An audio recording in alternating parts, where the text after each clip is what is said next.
Ashama harka fuunee daawwattootaa fi hordoftoota keenya akkam nagaa keessanii nageenyi koo kan jaalaaf kabajaa bakka jirtanitti sinaa qabu. Egaan daawwattootaa fi hordoftoota keenya odeeffannoo ajaa'ibsiisoo adda addaa qabadhee isinii dhiyaadhee jira. Keessaayyuu odeeffannoon gama Su'uud Arabiyaa irraa dhagahame tokko haala ajaa'ibsiisaatiin gammachuudhaa fi barnoota guddaa nuuf kenna jedheen amana. Akkasumas mootu odeeffannoo biyya keessaa muraasa qabadhee isiniif dhiyaadhee jira. Hamma xumura qophii kiyyaatti na waliin turan affeerraa kooti. An Reedii Adam Tube namoonni YouTube chaanaalii keenyaan faaraa taatan subscribe gochuun maatii keenya dabalama. Egaan guyyoota 2 fi 3 caalle keessatti seenan ajaa'ibsiisan ilmaan Oromoo irraa kan dhagahame biyya Su'uud Arabiyaatti waan akkaan boonsaa fi akkaan jajjabeeffamuu qabu tokkotu dhagahame. Innis maal inni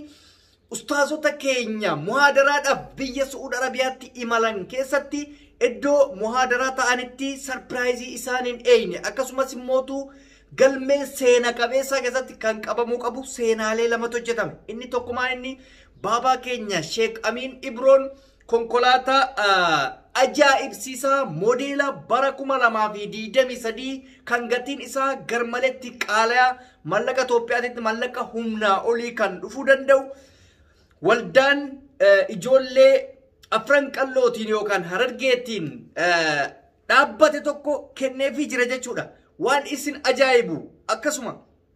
guyyaa 2 oolanii guyyaa biraa muhaadaraa itti aanutti Su'uudii magaalaa Riyaaditti muhaadaraa biraa deemanii muhaadaraa san irratti illee wanti isaaniin eeyne tokko kan haaraa isaan mudate. Innis maal inni nama jabaa umrii dargaggummaatiin waa'ee amantiitii fi rakkoo saba isaa cinaa dhaabbachuudhaan beekamu nama qilleensi nasrii bubbisa jedhu ustaaza jabaa lafaa dhufaa ijoollee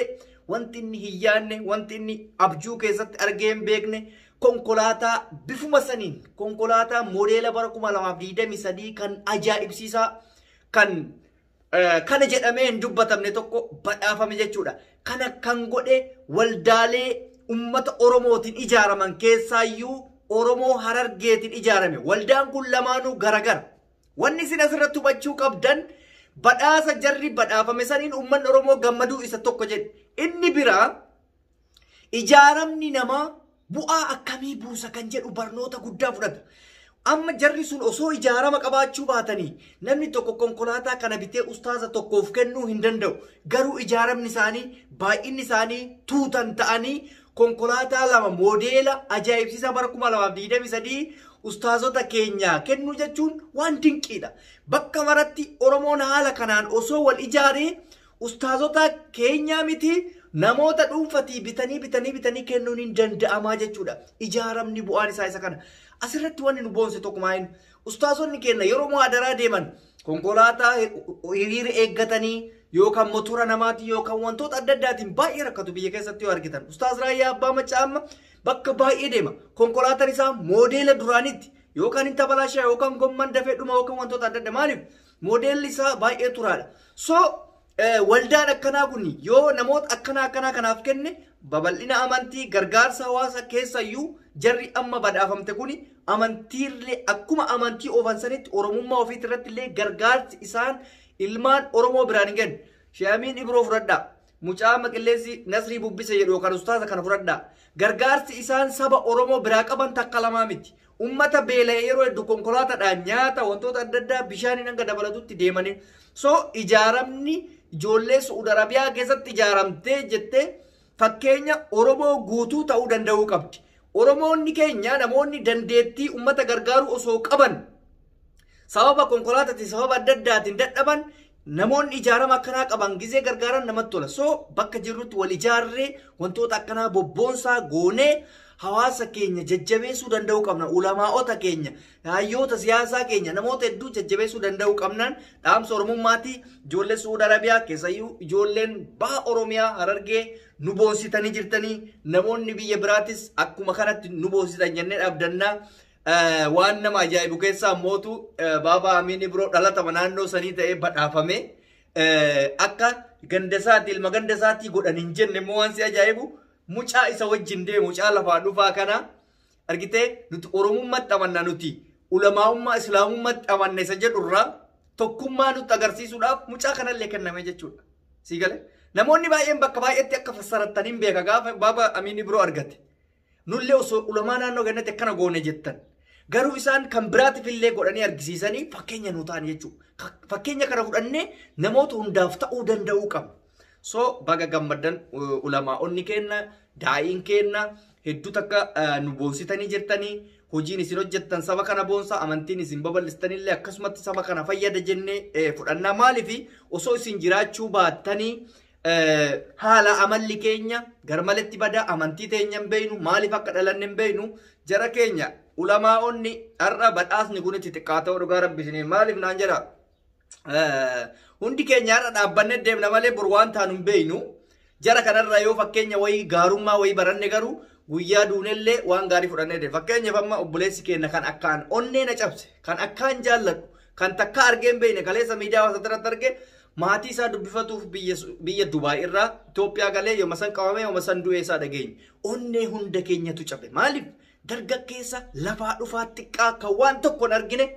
kan bor saba kana tajaajiluu danda'u kan bor hawaasa kana bira dhaabbatuu danda'u karatti hafee jechuudha kuni maal nu agarsiisa umrii teenya dargaggummaa tanatti waan gaarii barannee waan gaarii saba kanaa goonee darbuu danda'uu qabna argite onneen kan nama cabeef beeynetii miti mucaa san amma namni beeku muraasa nuti garuu warra miidiyaa irratti arge akka waan hiriyaa akka waan wajnyaadhetti onneen tun na cabde addaan dargaggummaa osoo hin quufiin godaane mucaan kun lafa addunyaa tanarra gaarummaa jara kanarraa haa barannu jechuu barbaadetti dargaggummaan teenya tun amma nutti fakkaattee uttaaluu dandeenya waan baay'ee ta'uu dandeenya fayyaa gaafa dhaabannu waan duunutti fakkaatu fayyamatu kufaa jira kulu kan deemaa jirutu kufa kana akkasitti hubachuu danda'uu qabdanii rabbiin kaatimaa teenya nu haa tolchu guyyaa malee nu ajjeesini boleessa kennaaf jannata hawwinaa kanaaf waan tokko barattan jedhee hubadhaa inni biraa akkuma beekamu biyya keenya keessatti haalli amma deemamaa jiru keessaayyuu naannoo Booranaatitti beela hamaa ka'eerraa ummanni keenya dhumee kun loon 500 kun loon 1000 kun loon 200 haga qaburraa dhumee Booranni kaleessa aannan dhugee areera dhugee bulaa ture har'a bishaan dhuguu dhabee haa ta'uti hawaasni keenya Oromoo nuun saalfachiisnee hawaasa Oromoo bira darbee sadarkaa mootummaatitti gargaarsa amaa jiru baay'ee na boonsee jira dhugaa rabbii dubbachuudhaaf maaliif kaleessa yoo argitanii jiraattan Adaanech Abeebee bulchiinsi magaalaa kantiibaa Finfinneedhaa birii miiliyoona 102 hawaasa kanaa gumaachite kun waan gaariidha ka'umsa gaariidha maaliif fakkeenya taanii argisiisudha miiliyoonni 102 suni saba saniif baay'ee guddaadha nuuf xiqqaa ta'uu dandeessi argite kanaaf fakkeenya saniitirraa abbootiin qabeenyaa nu boonsan kan abbootii qabeenyaa baay'ee nu boonsanii kanaaf hundi keenya fakkeenya sanirraa fudhannee deemuu qabna namoonni immoo chaalenjii illee fayyadamtanii chaalenjii sanirratti hawaasa keessan gargaaraa jirtan ulfinni keessan guddaadha dadammaqiinsi keenya tokkummaan keenya maal akka ta'e dhugaa rabbitti lafatti agarsiisaa jirra ummata Booranaa dhaqqabuun kun baay'ee Oromoon akka of dudduubetti waa kaa'atee jiru nutti mul'isee jira ammas immoo gahaa miti maaliif namni beela'e tokko lama sadii miti Boorana guutuudha Booranni mootu ummata xiqqaa miti ummata baay'ina bira dabree loon isaanillee baay'eetii jechuudha har'a garuu rakkoo kana keessatti waan kufaniif rakkoon isaaniitu rakkoo uumamaa waan taateef darbuu dhabuu isii waan hin beekamneef mallaqa qofa gargaaruu osoo hin ta'in rabbillee kadhachuuf danda'uu qabna maaliif gargaarsi nama homaayyuu miti kan rabbiitu caalu osoo har'a rabbiin caama kanatti buusu baatee Booranni quufadha Booranni horsiisee bulaadha qabaatadha wanti harka nama jala qabatu tokko hin turre